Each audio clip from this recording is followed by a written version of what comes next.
Tratado da verdadeira devoção à Santíssima Virgem. Capítulo 2.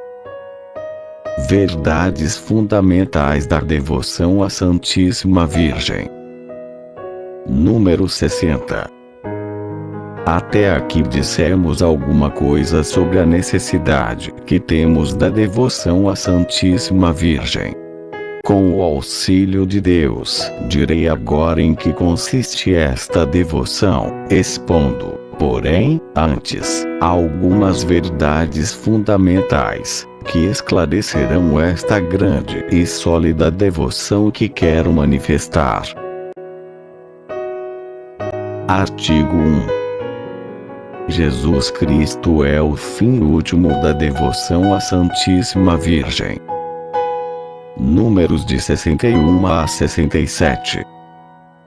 Primeira verdade. Jesus Cristo, nosso Salvador, verdadeiro Deus e verdadeiro homem, deve ser o fim último de todas as nossas devoções. De outro modo, elas serão falsas e enganosas. Jesus Cristo é o Alfa e Ômega, o princípio e o fim de todas as coisas. Nós só trabalhamos, como diz o apóstolo, para tornar todo homem perfeito em Jesus Cristo, pois é em Jesus Cristo que habita toda a plenitude da divindade e todas as outras plenitudes de graças, de virtudes, de perfeições. Porque nele somente fomos abençoados de toda a bênção espiritual. Porque é nosso único Mestre que deve ensinar-nos, nosso único Senhor, de quem devemos depender, nosso único chefe ao qual devemos estar unidos, nosso único modelo, com o qual devemos conformar-nos, nosso único médico que nos há de curar, nosso único pastor que nos há de alimentar, nosso único caminho que devemos trilhar, nossa única verdade que devemos crer, nossa única vida que nos há de vivificar, e nosso tudo em todas as coisas, que deve bastar-nos. Abaixo do céu nenhum outro nome foi dado aos homens, pelo qual devamos ser salvos. Deus não nos deu outro fundamento para nossa salvação, nossa perfeição e nossa glória, senão Jesus Cristo. Todo edifício cuja base não assentar sobre esta pedra firme, estará construído sobre areia movediça, e ruirá fatalmente, mais cedo ou mais tarde. Todo fiel que não está unido a ele, como um galho ao tronco da videira, cairá e secará, e será por fim atirado ao fogo. Fora dele tudo é ilusão, mentira, iniquidade, inutilidade, morte e danação. Se estamos, porém, em Jesus Cristo e Jesus Cristo em nós, não temos danação a temer. Nem os anjos do céu, nem os homens da terra, nem criatura alguma nos pode embaraçar, pois não pode separar-nos da caridade de Deus, que está em Jesus Cristo. Por Jesus Cristo, com Jesus Cristo, em Jesus Cristo, podemos tudo. Render toda a honra e glória ao Pai, em unidade do Espírito Santo, e tornar-nos perfeitos, e ser para nosso próximo um bom odor de vida eterna. Se estabelecermos, portanto, a sólida devoção à Santíssima Virgem, teremos contribuído para estabelecer com mais perfeição a devoção a Jesus Cristo. Teremos proporcionado um meio fácil e seguro de achar Jesus Cristo. Se a devoção à Santíssima Virgem nos afastasse de Jesus Cristo, seria preciso rejeitá-la como uma ilusão do demônio. Mas é tão o contrário, que, como já fiz ver e farei ver, ainda, nas páginas seguintes, esta devoção só nos é necessária para encontrar Jesus Cristo, amá-lo ternamente e fielmente servi-lo. Volto-me aqui um momento para vós, ó Jesus, a fim de queixar-me amorosamente a vossa divina majestade, de que a maior parte dos cristãos, mesmo os mais instruídos, desconhecem a ligação imprescindível que existe entre vos e vossa Mãe Santíssima. Vós, Senhor, estais sempre com Maria, e Maria sempre convosco, nem pode estar sem vós.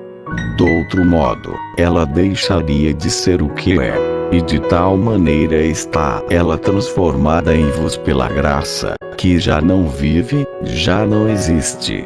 Sois vós, meu Jesus, que viveis e reinais nela, mais perfeitamente que em todos os anjos e bem-aventurados.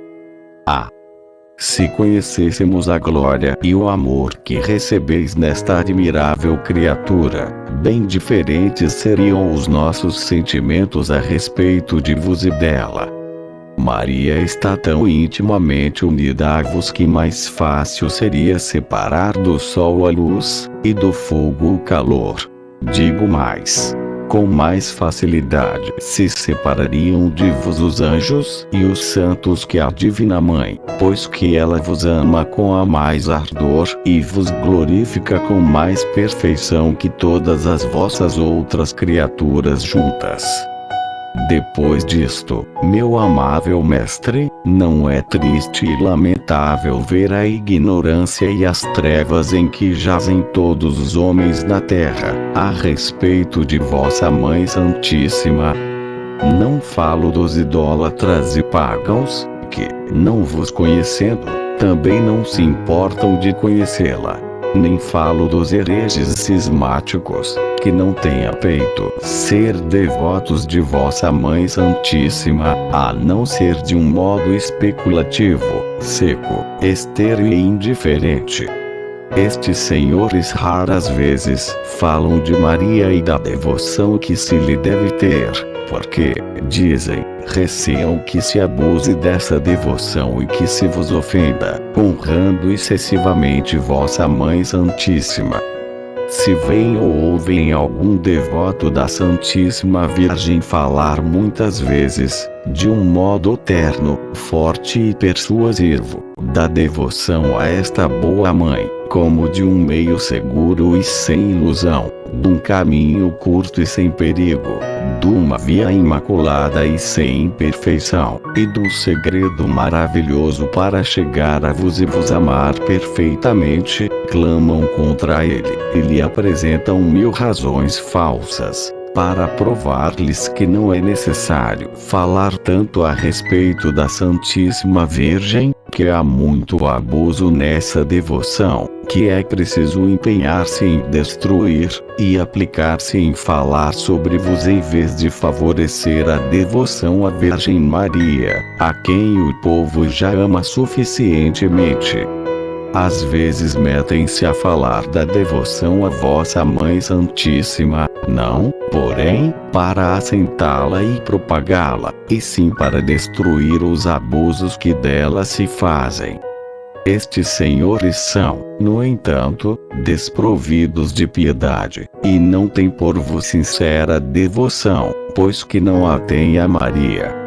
Consideram o rosário, o escapulário, o terço, como devoções de mulheres, próprias de ignorantes, sem as quais se pode obter muito bem a salvação. E se lhes cai nas mãos algum devoto da Virgem Santíssima, que recita o seu terço ou pratica qualquer outra devoção mariana, mudam-lhe em pouco tempo o espírito e o coração. Em lugar do terço lhe aconselham recitar os 7 salmos. Em vez da devoção à Santíssima Virgem, aconselham a devoção a Jesus Cristo. O meu amável Jesus, terá essa gente o vosso espírito? Será possível que vos agradem, agindo desse modo? Poderá alguém agradar-vos sem fazer todos os esforços para agradar a Maria, por medo de vos desagradar? A devoção à vossa mãe impede a vossa? atribuir-se a ela as honras que lhe damos?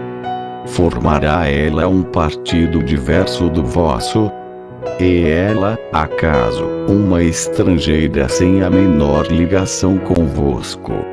É desagradar-vos querer agradecer-lhe. Separamo-nos, talvez, ou nos afastamos de vosso amor, se nos damos a ela e a amamos.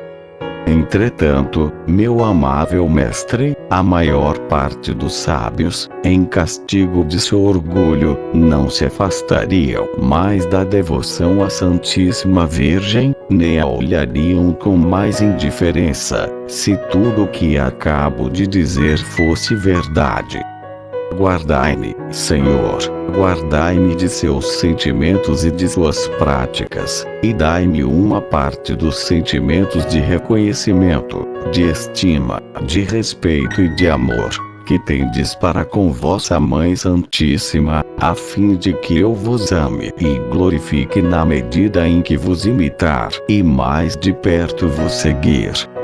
Concedei-me a graça de louvar dignamente vossa Mãe Santíssima, como se nada fosse o que, até aqui, disse em sua honra. Fac-me digne tuam matrem colaudare. Faze-me louvar dignamente a tua Mãe, a despeito de todos os seus inimigos, que são os vossos, e que eu lhes repita com os santos. Non praesumatialiquis Deum si abere propitium qui benedictam matrem offensam aguerit. Não presuma receber a graça de Deus, quem ofende sua Mãe Santíssima.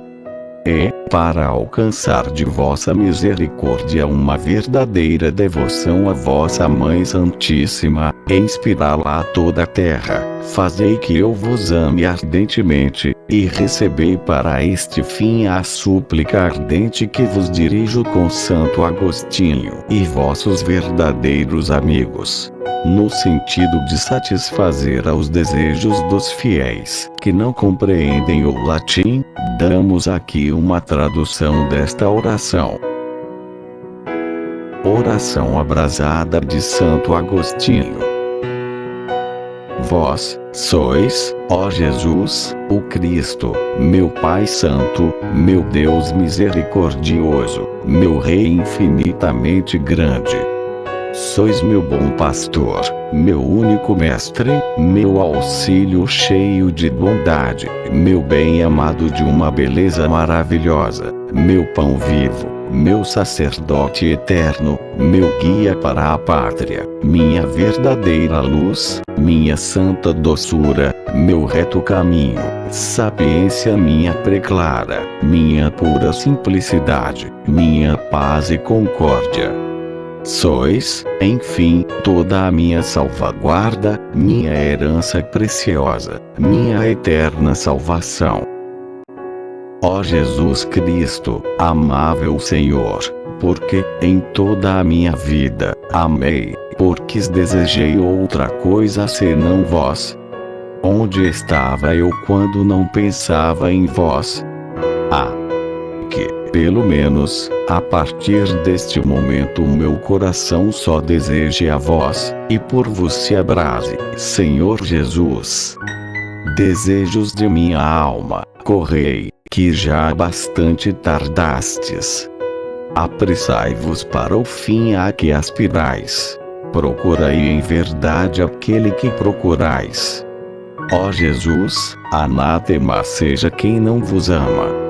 Aquele que não vos ama seja repleto de amarguras.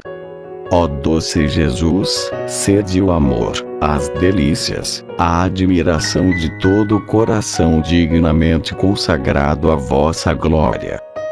Deus de meu coração e minha partilha, Jesus Cristo, que em vós, meu coração desfaleça, e sede vos mesmo a minha vida. Acenda-se em minha alma a brasa ardente de vosso amor, e se converta num incêndio todo divino, a arder, para sempre no altar de meu coração. Que inflame o íntimo do meu ser, e abrase o âmago de minha alma.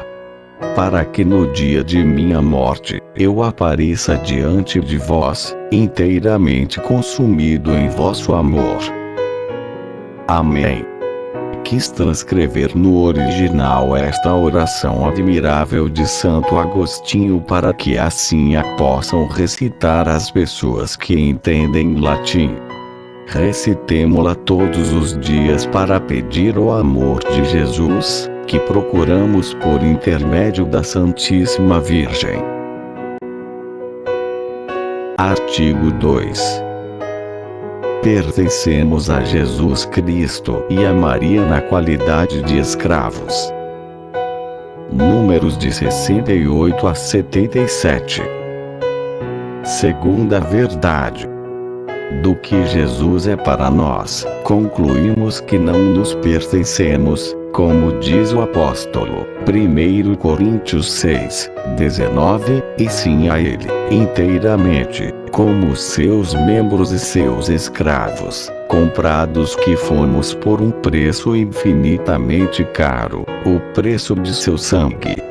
Antes do batismo o demônio nos possuía como escravos, e o batismo nos transformou em escravos de Jesus Cristo e só devemos viver, trabalhar e morrer para produzir frutos para o homem-Deus. Romanos 7, 4, glorificá-lo em nosso corpo e fazê-lo reinar em nossa alma, pois somos sua conquista, seu povo adquirido, sua herança.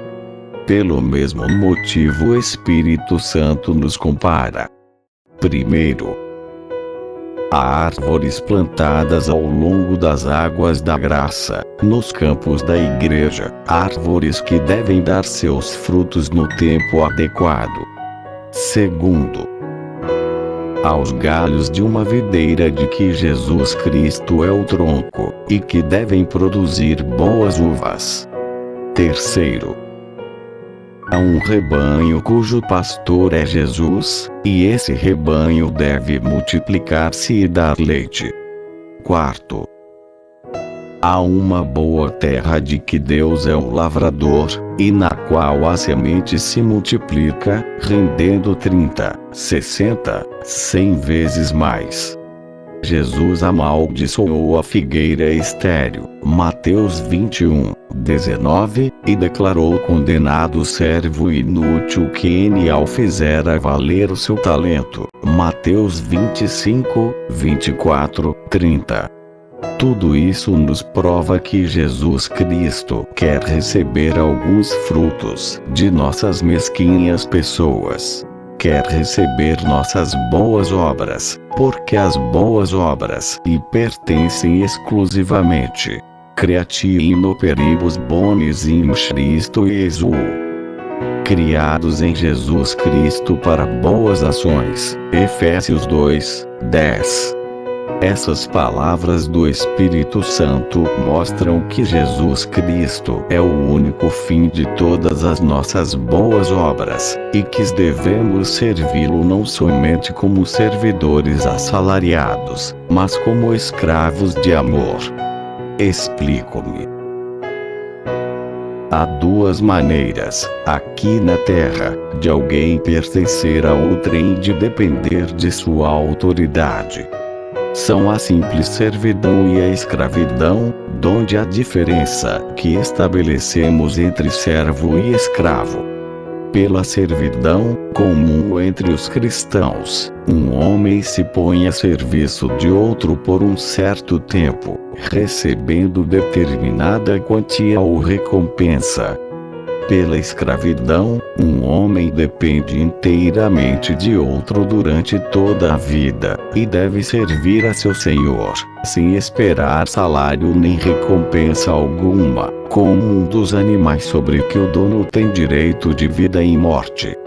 Há 3 espécies de escravidão: por natureza, por constrangimento e por livre vontade. Por natureza, todas as criaturas são escravas de Deus.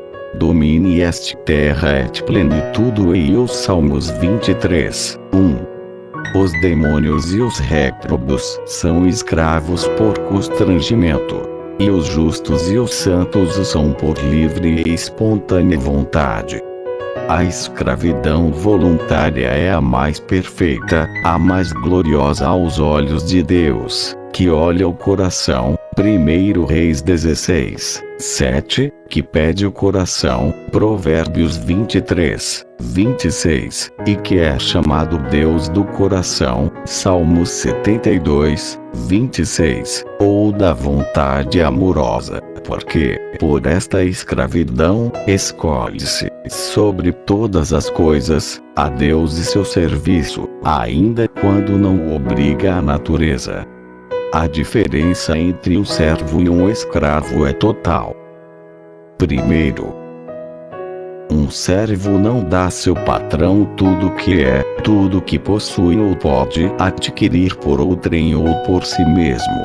Mas um escravo se dá integralmente a seu senhor, com tudo o que possui ou possa adquirir, sem nenhuma exceção. Segundo, o servo exige salário pelos serviços que presta a seu patrão. O escravo, porém, nada pode exigir, seja qual for a assiduidade, a habilidade, a força que empregue no trabalho. Terceiro, o servo pode deixar o patrão quando quiser, ou ao menos quando expirar o tempo de serviço, mas o escravo não tem esse direito. Quarto, o patrão não tem sobre o servo direito algum de vida e de morte, de modo que, se o matasse como matam-se seus animais de carga, cometeria um homicídio. Mas, pelas leis, o Senhor tem sobre o escravo o poder de vida e morte, de modo que pode vendê-lo a quem o quiser ou matá-lo, como, sem comparação, o faria seu cavalo. Quinto, o servo, enfim, só por algum tempo fica a serviço de um patrão, enquanto o escravo é para sempre. Só a escravidão, entre os homens, põe uma pessoa na posse e dependência completa de outra. Nada há, do mesmo modo, que mais absolutamente nos faça pertencer a Jesus Cristo e a sua Mãe Santíssima do que a escravidão voluntária, conforme o exemplo do próprio Jesus Cristo, que, por nosso amor, tomou a forma de escravo. Formam servia-se Pies Filipenses 2, 7, e da Santíssima Virgem, que se declarou a escrava do Senhor. Lucas 1, 38. O apóstolo honra-se várias vezes em suas epístolas com o título de Servus Christi. A Sagrada Escritura chama muitas vezes os cristãos de Servis Christi, e esta palavra servos, conforme a observação acertada de um grande homem, significava, outrora, apenas escravo, pois não existiam servos como os de hoje, e os ricos só eram servidos por escravos ou libertos. E para que não haja a menor dúvida de que somos escravos de Jesus Cristo, o Concílio de Trento usa a expressão inequívoca Mancipia Christi e nulo aplica. Escravos de Jesus Cristo. Isto posto, digo que devemos pertencer a Jesus Cristo e servi-lo, não só como servos mercenários, mas como escravos amorosos, que, por efeito de um grande amor, se dedicam a servi-lo como escravos, pela honra exclusiva de lhe pertencer. Antes do batismo, éramos escravos do demônio. O batismo nos fez escravos de Jesus Cristo. Importa, pois, que os cristãos sejam escravos ou do demônio ou de Jesus Cristo. O que digo absolutamente de Jesus Cristo, digo também da Virgem Maria, pois Jesus Cristo, escolhendo-a para sua companheira inseparável na vida, na morte, na glória, em seu poder no céu e na terra, deu-lhe pela graça, relativamente à sua majestade, os mesmos direitos e privilégios que ele possui por natureza. Que te cuide Deo convenit per naturam, Mariae convenit per gratiam. Tudo que convém a Deus pela natureza, convém a Maria pela graça, dizem os santos. Assim, conforme este ensinamento, pois que ambos têm a mesma vontade e o mesmo poder, têm também os mesmos súditos, servos e escravos. Podemos, portanto, seguindo a opinião dos santos e de muitos doutos, dizer-nos e fazer-nos escravos da Santíssima Virgem, para deste modo nos tornarmos mais perfeitamente escravos de Jesus Cristo. A Santíssima Virgem é o meio de que nosso Senhor se serviu para vir até nós. E é um meio de que nós devemos servir para ir a Ele. Bem diferente é ela das outras criaturas, as quais, se a elas nos apegarmos, poderão antes afastar-nos que aproximar-nos de Deus. A mais forte inclinação de Maria é unir-nos a Jesus Cristo, seu divino Filho. E a mais forte inclinação do Filho é que vamos a Ele por meio de sua Mãe Santíssima. E isto é para Ele tanta honra e prazer, como seria para um rei honra e prazer, se alguém, para tornar-se mais perfeitamente seu escravo, se fizesse escravo da rainha. Eis porque os santos padres, e São Boaventura com eles, dizem que a Santíssima Virgem é o caminho para chegar a Nosso Senhor. Via venienti ad Christum est propinquare ad illam. O caminho para Cristo é se aproximar dela. Além disso, se a Virgem Santíssima, como já disse, visto no número 38, é a Rainha e Soberana do céu e da terra, Império Dei omnia subsumptura et Deus. Ao poder de Deus tudo está sujeito, dizem Santo Anselmo, São Bernardo, São Boaventura. Não possui ela tantos súditos e escravos quantas criaturas existem. Não é razoável que, entre tantos escravos por constrangimento, haja alguns por amor, que de boa vontade e na qualidade de escravos, escolham Maria para sua soberana. Pois então os homens e os demônios terão seus escravos voluntários e Maria não há de tê-los? Seria desonra para um rei se a rainha, sua companheira, não possuísse escravos sobre os quais tivesse direito de vida e morte, pois a honra e o poder do rei são a honra e o poder da rainha. E pode-se acreditar que Nosso Senhor, o melhor de todos os filhos, que deu à sua Mãe Santíssima parte de todo o seu poder, considere um mal ter ela escravos. Terá ele menos respeito e amor à sua mãe do que teve a Suero Éster e Salomão a Betsabé? Quem ousaria dizê-lo ou pensá-lo sequer? Mas onde me leva a minha pena? Por que me detenho aqui a provar uma coisa tão evidente? Se alguém recusa confessar-se escravo de Maria, que importa? Que se faça e diga escravo de Jesus Cristo. É o mesmo que ser escravo da Santíssima Virgem, pois Jesus é o fruto e a glória de Maria. E isto se faz perfeitamente pela devoção de que falaremos a seguir. Artigo 3. Devemos despojar-nos do que há de mal em nós. Números de 78 a 82. Terceira verdade. Nossas melhores ações são ordinariamente manchadas e corrompidas pelo fundo de maldade que há em nós. Quando se despeja água limpa e clara em uma vasilha suja, que cheira mal, ou quando se põe vinho em uma pipa, cujo interior está azedado por outro vinho, que aí antes se depositara, a água límpida e o vinho bom adquirem facilmente o mau cheiro e o azedume dos recipientes.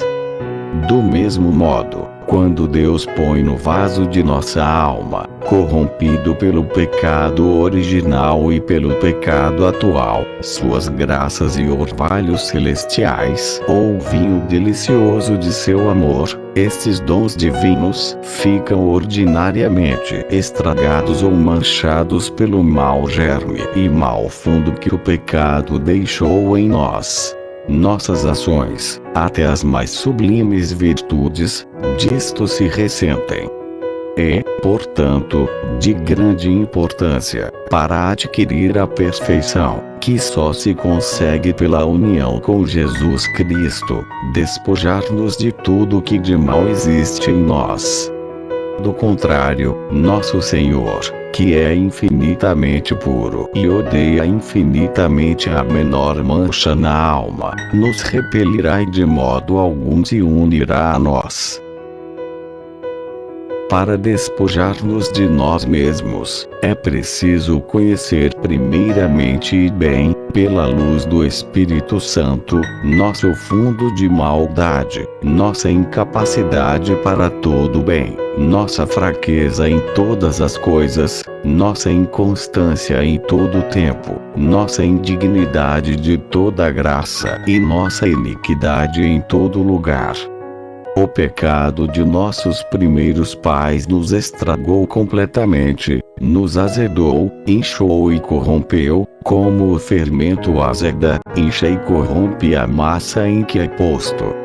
Os pecados atuais que cometemos, sejam mortais ou veniais, perdoados que estejam, aumentam em nós a concupiscência, a fraqueza, a inconstância e a corrupção, deixando maus traços em nossa alma. Nosso corpo é tão corrompido, que o Espírito Santo, Romanos 6:6. Salmos 57, os chama corpo do pecado, concebido no pecado, nutrido no pecado, e sou apto para o pecado, corpo sujeito a mil e mil males, que se corrompe sempre mais cada dia, e que só engendra a doença, os vermes, a corrupção. Nossa alma, unida ao corpo, tornou-se tão carnal, que é chamada carne. Toda carne tinha corrompido seu caminho. Gênesis 6:12. Toda a nossa herança é orgulho e cegueira no espírito, endurecimento no coração, fraqueza e inconstância na alma, concupiscência, paixões revoltadas e doenças no corpo. Somos, naturalmente, mais orgulhosos que os pavões, mais apegados à terra que os sapos, mais feios que os bodes, mais invejosos que as serpentes, mais glutões que os porcos, mais coléricos que os tigres e mais preguiçosos que as tartarugas, mais fracos que os caniços e mais inconstantes do que um catavento.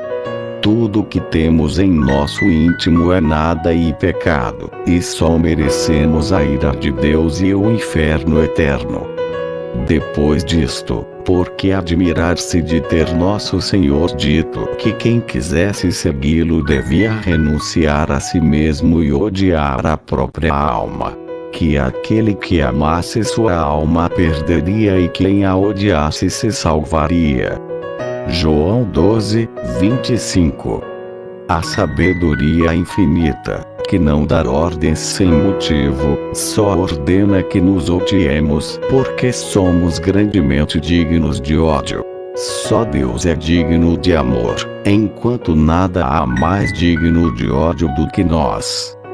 Em segundo lugar, para despojar-nos de nós mesmos, é preciso que todos os dias morramos para nós, isto é, importa renunciarmos às operações das faculdades da alma e dos sentidos do corpo. Precisamos ver como se não víssemos, ouvir como se não ouvíssemos, servir-nos das coisas deste mundo como se não o fizéssemos, conforme 1 Coríntios 7, 29, 31, o que São Paulo chama morrer todos os dias.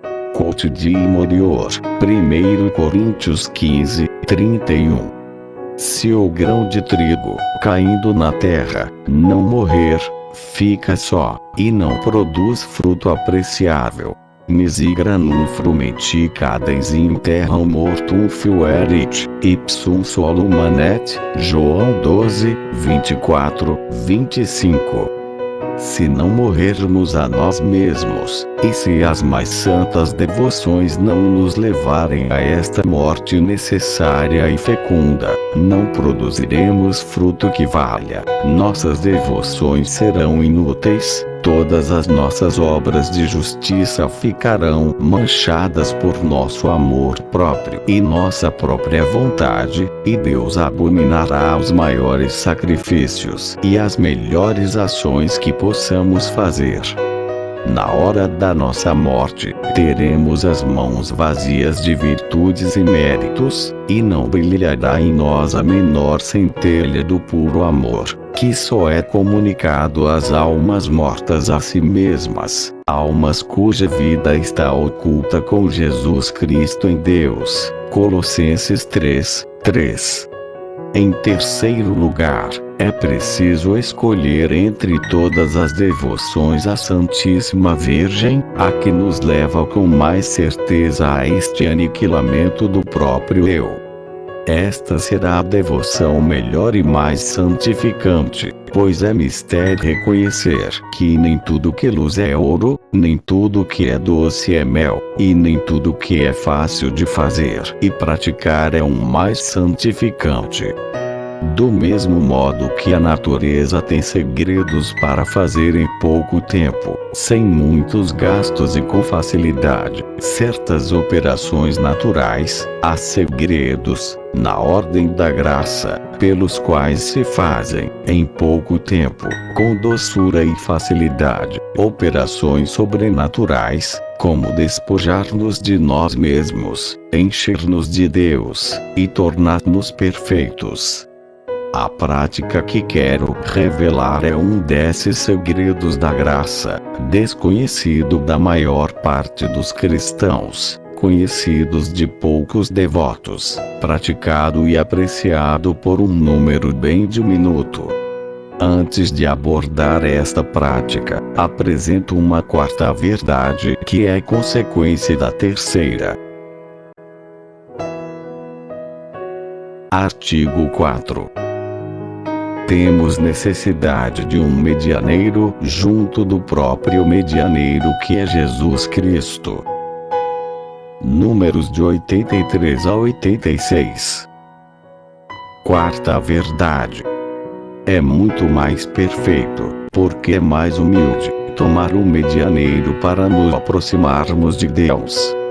Se nos apoiarmos sobre nossos próprios trabalhos, habilidade e preparações, para chegar a Deus e agradar-lhe, é certo que todas as nossas obras de justiça ficarão manchadas e peso insignificante terão junto de Deus, para movê-lo a unir-se a nós e nos atender, pois, como acabo de demonstrar, nosso íntimo é extremamente corrupto. E não foi sem razão que ele nos deu medianeiros junto de sua majestade. Viu nossa iniquidade e incapacidade, apiedou-se de nós, e, para dar-nos acesso às suas misericórdias, proporcionou-nos intercessores poderosos junto de sua grandeza. De sorte que negligenciar esses medianeiros e aproximar-se diretamente de sua santidade sem outra recomendação é faltar ao respeito a um Deus tão alto e tão santo. É menosprezar este Rei dos Reis, como não se faria a um rei ou príncipe da terra, do qual ninguém se aproximaria sem a recomendação de um amigo. Nosso Senhor é nosso advogado e medianeiro de redenção junto de Deus Pai. É por intermédio dele que devemos rezar com toda a Igreja triunfante e militante. É por intermédio dele que obtemos acesso junto de Sua Majestade, em cuja presença não devemos jamais aparecer, a não ser amparados e revestidos dos méritos de Jesus Cristo, como Jacó revestindo-se da pele de cabrito para receber a bênção de seu pai Isaac.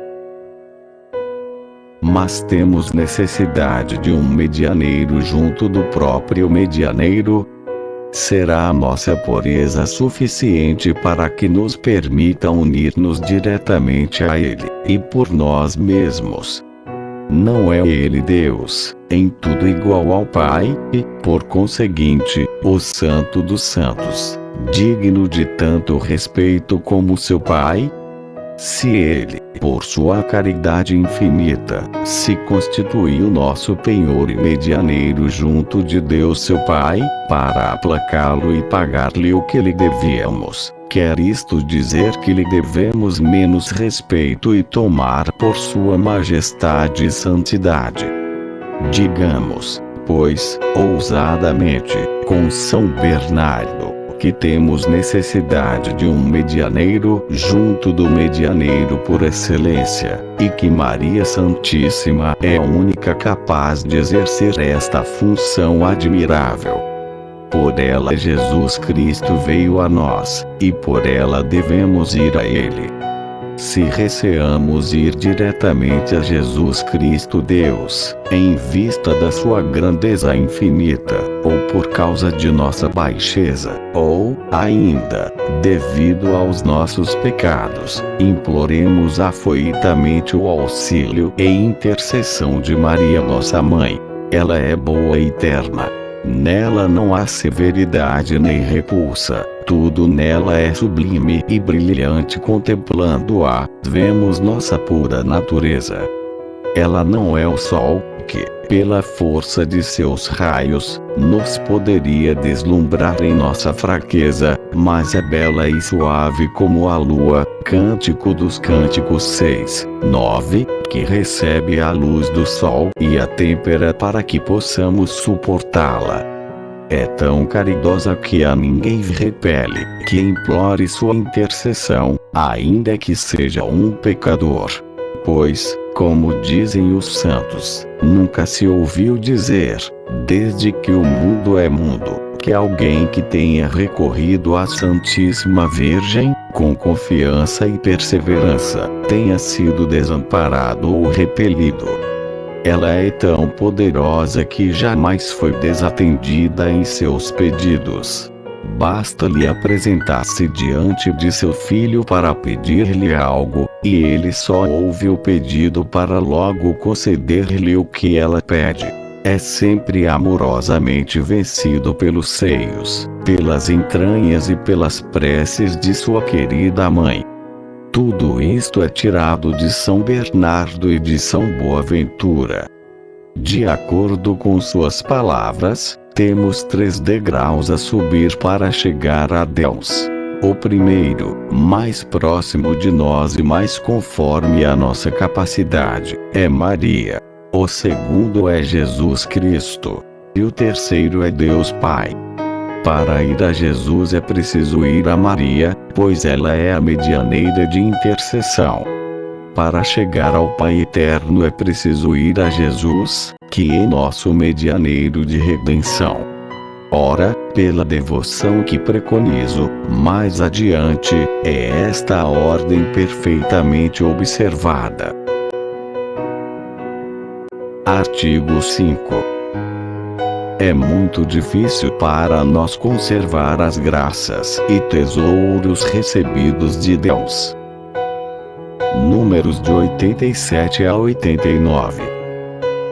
Quinta verdade. É extremamente difícil, devido à nossa fraqueza e fragilidade, conservarmos em nós as graças e os tesouros que recebemos de Deus. Primeiro, porque este tesouro, mais valioso que o céu e a terra, nós os guardamos em vasos frágeis. Habemus thesaurum estum in vasis fictilibus, segundo Coríntios 4, 7. Em um corpo corruptível, em uma alma fraca e inconstante que o nada perturba e abate. Segundo, porque os demônios, que são ladrões finórios, buscam surpreender-nos de improviso para nos roubar e despojar. Espreitam dia e noite o momento favorável a seu desígnio. Andam incessantemente ao redor de nós, prontos a devorar-nos, conforme 1 Pedro 5, 8, e, pelo pecado, arrebatar-nos, num momento, tudo que em longos anos conseguimos alcançar de graças e méritos. E tanto mais devemos temer esta desgraça, sabendo quão incomparável é sua malícia, sua experiência, suas astúcias e seu número.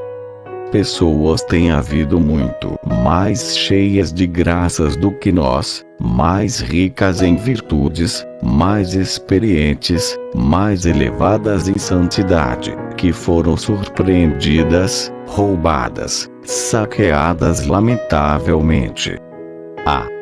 Quantos cedros do Líbano, quantas estrelas do firmamento se tem visto cair miseravelmente, perdendo em pouco tempo toda a sua altivez e claridade.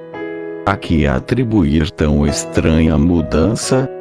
Não foi falta de graça, pois a graça não falta a ninguém. Foi falta de humildade. Essas pessoas acreditavam-se mais fortes e suficientes do que o eram na realidade.